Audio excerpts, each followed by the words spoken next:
When do you start making money on YouTube videos? Wow, that's a big one. Well, because you'll be setting up your business channel, because you're setting up your company YouTube videos, you actually have a much sooner payday than you think. Let's go over that.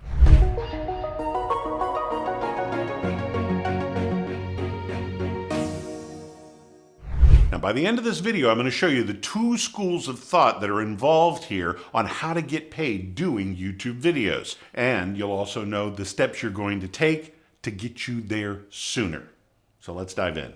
I'm Nick Natarella with AdWise Creative. The first school of thought, and probably the one that stands out the most, that you've probably heard of, that everybody's talking about, that everyone thinks they're going to do, and I'm just going to call this the Mr. Beast method. Mr. Beast is probably one of the most, if not the most, popular, subscribed to content creator on YouTube. The man has millions of followers, tens, if not hundreds of millions of views. And what he's doing is, because he has so many followers and so many viewers, he's making ad revenue. People, think of it like a TV show. Mr. Beast is his own TV show, like Friends, Cheers. I'm dating myself, I realize. But what I'm saying is, you make a hit show, and then advertisers come along and put their ads in that show because they know millions of people are watching. That's the nature of advertising. The same works for radio or podcasts or anything like that. Anytime you have an audience, Facebook is even the same business model.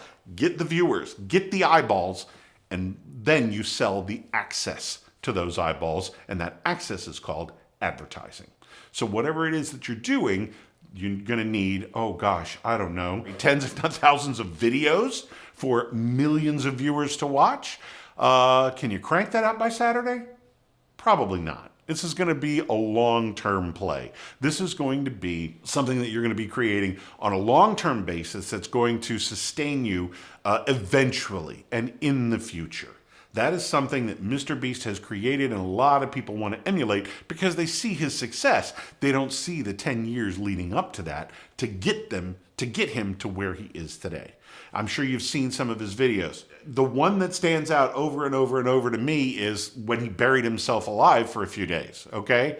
Look at what was going on. He had nighttime lights set up. He had this plexiglass coffin that was going to sustain him. He had a backhoe. He had to find land that led him to put a hole in it. All that stuff, plus all the people that you didn't see, the medical people that were standing by just in case, God forbid, something should go wrong, and all that kind of stuff. That took tens, if not hundreds of thousands of dollars to produce. But Mr. Beast knew that he was going to have millions of viewers and probably make hundreds of thousands, if not millions of dollars off of the ad revenue. So it pays off in that respect. When do you think you will be at that level to be able to make $150,000 investment into one episode? It ain't on my radar. I'll tell you that much right now, okay? That's not the method I'm following. So if there's something here that I haven't covered, by the way, put a comment down below, and I read all my comments, and I might even be able to crank out a separate video just for you on that particular subject. So let me know if I've left anything out or if I was vague on something. Now, the second method of generating revenue on YouTube is your particular channel. But what you can do, especially from the business perspective, is gain a client. Now, what's the lifetime value of your client? Or what is the item that you're selling? If it's a one-time purchase, whatever that may be, what is that going to be? $2,000, $5,000, $10,000, $55,000? I know some folks who have a price tag out there of $25,000 or more, and it's a one-time purchase. Typically, if you do this right, you could probably get one of those purchases in just 100, maybe 200 views. Not millions, not with thousands of videos, and not 10 years from now. But there's a distinct possibility that in a month or two, you could have one of those high-paying clients. And you know your numbers better than I do, whether it be financial planning or you're a fitness coach or a personal life coach or something like that, maybe even a lawyer. Whatever your lifetime value of a client is, this is going to be factored into it. Now, how do you get them? How do you reach out to them? How do you find them? Don't worry. They are going to find you. And the way they're going to do that is because people are out there looking for what you have. You always do your research before you buy anything, right? You always check it out on internet, maybe even look at Amazon reviews or something like that. You're always checking it out, checking the specs. Are people happy with it? Where was it made? Does it, can you kick the tires and can you shake it? Does it rattle? All kinds of stuff. People are always checking it out online. And the best way to convey the information that they're probably going to watch a few of are videos. Anything from unpacking videos to how-to videos to people using them. They have these questions, especially about whatever it is you are doing. Now the key is you find those questions.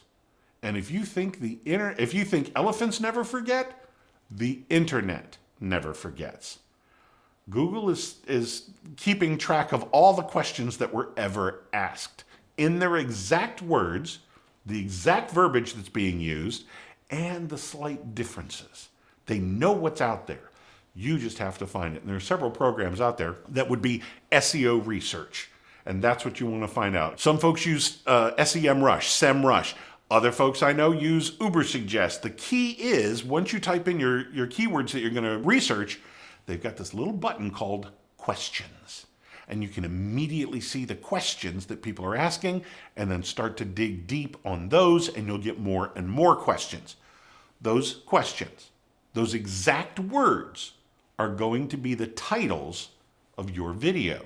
So when the next person who comes along types in that exact question and it's got a history, Google knows there's a history for asking that question in that specific verbiage, they'll end up seeing you immediately as well.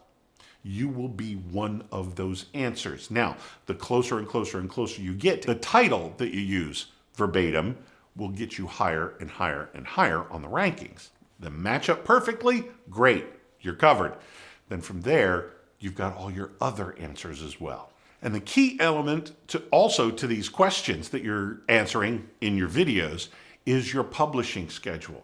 This is where a lot of people freak out, all right? Are you sitting down?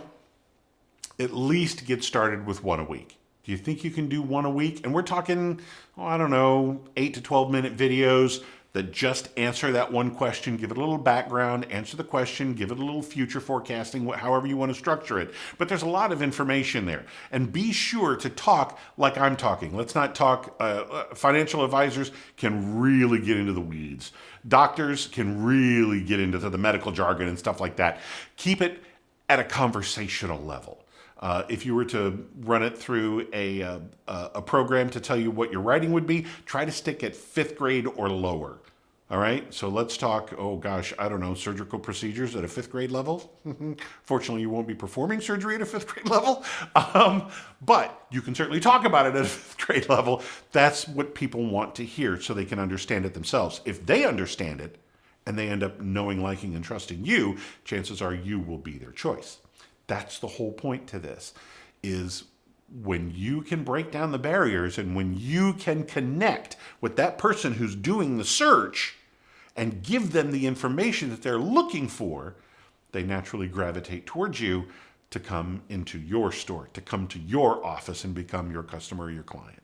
That's the whole purpose. So when does this happen? Well, with the consistent publishing schedule, I don't care if it's once a week, twice a week, or if you can get up to, dare I say, 5 a week. Can you do 5 a week? That's a lot of videos. That's a lot of recording. That's a lot of editing. At that point, you're probably going to be jobbing it out. You show up, do your video, somebody does the shooting for you, and then does the editing for you. It takes a lot out of you. It can be a long day. Or if you do something shorter, once a week, twice a week, it's going to take longer to see results. Now, what is longer? If you can do 5 a week, if you can do 5 days a week, you're probably looking at 4 to 6 months. 4 to 6 months worth of material over time, not all at once, but over time, and you should have at least 1, if not 2 or 3 clients under your belt by then. Is that going to be worth it to you? Lifetime value of a customer versus the production costs? Yes, the production costs are going to come first. But when you start landing clients and when you start seeing people come in through the door, the whole world changes. So to get you started, this is one of the key elements to getting started on YouTube. A friend of mine wrote this book, Nate Woodbury, A Hero's Guide to Influence on YouTube. This covers everything. If you want to start doing this yourself, this goes from cameras and lighting to thumbnails, YouTube thumbnails, and what to do when you upload it to YouTube, and how to properly do your question research. It's all right here. Get yourself a copy, click down below. Shipping and I think printing is all you cover. There's no profit involved. This is a full color book, so the printing was a little bit more than your average everyday run-of-the-mill book. First of all, you'll devour it very quickly. It's a great read and you will learn so much, but it will also get you up and running really, really quickly.